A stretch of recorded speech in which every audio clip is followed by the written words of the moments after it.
receptors are IgM antibodies.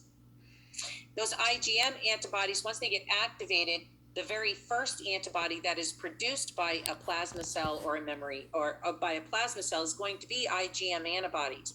But very quickly, that B cell is going to go through what's called class switching. And it's going to switch from IgM production to IgG production. Now, this is important because we can tell a lot about an infection state of a patient based on the class of antibody that's the most abundant.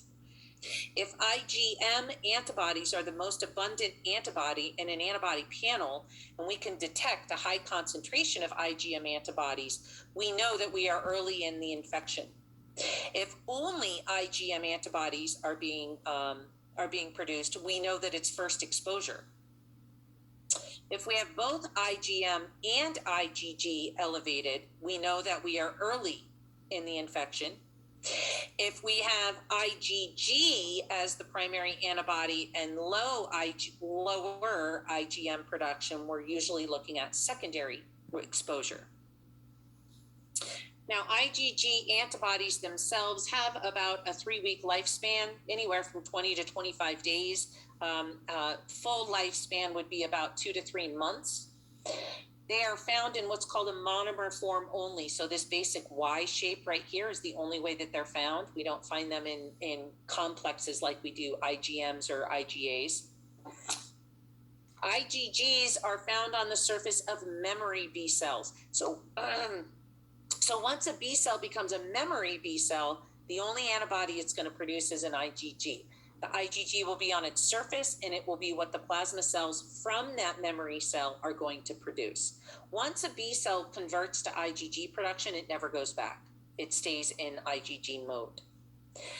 IgG antibodies are also important because they help protect the newborn and a fetus. They can cross the placental barrier. Okay, they can cross the placental barrier.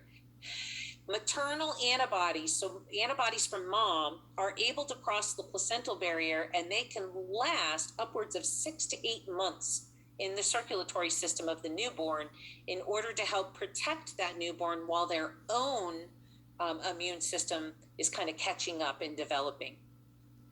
IgG antibodies are also found in higher concentrations in colostrum, which is that thicker, more antibody-dense milk in breastfeeding that surfaces shortly after you've begun breastfeeding. So colostrum is also produced very, very early after birth. It's kind of the first milk that's produced, and it's very rich in antibodies. The more you breastfeed, the less colostrum you end up producing. Now, for some organisms, for some species, colostrum is produced all the time because those animals like horses, dogs, cats, they produce colostrum for a longer extended time because those animals have to survive on the breast milk for a longer period of time. Now, down here is just a little graph that kind of shows adult serum immunoglobulins and the different classes of them. So notice IgGs are in blue here, and an infant in the first, few months prior to birth, there are a whole lot of IgG antibodies in the child's bloodstream, and that's because their immune system is not really very mature yet, and they haven't produced enough B cells and T cells. But at birth, you can see at birth, we see a high increase in those IgM antibodies, greater than IgG production, which will catch up. But these IgM levels here, they're saying kind of low levels of IgGs, is because the B cells are being activated. So we have a lot more IgM initially after birth than we do IgGs because those naive B cells have IgMs on their surface. And that's what those B cells are going to produce first. They first produced IgMs for a short period of time, and then they move into IgG production. IgA is going to be produced by cells in the mucosal system, like Peyer's patches and such. So we'll look at those in a little bit. One moment.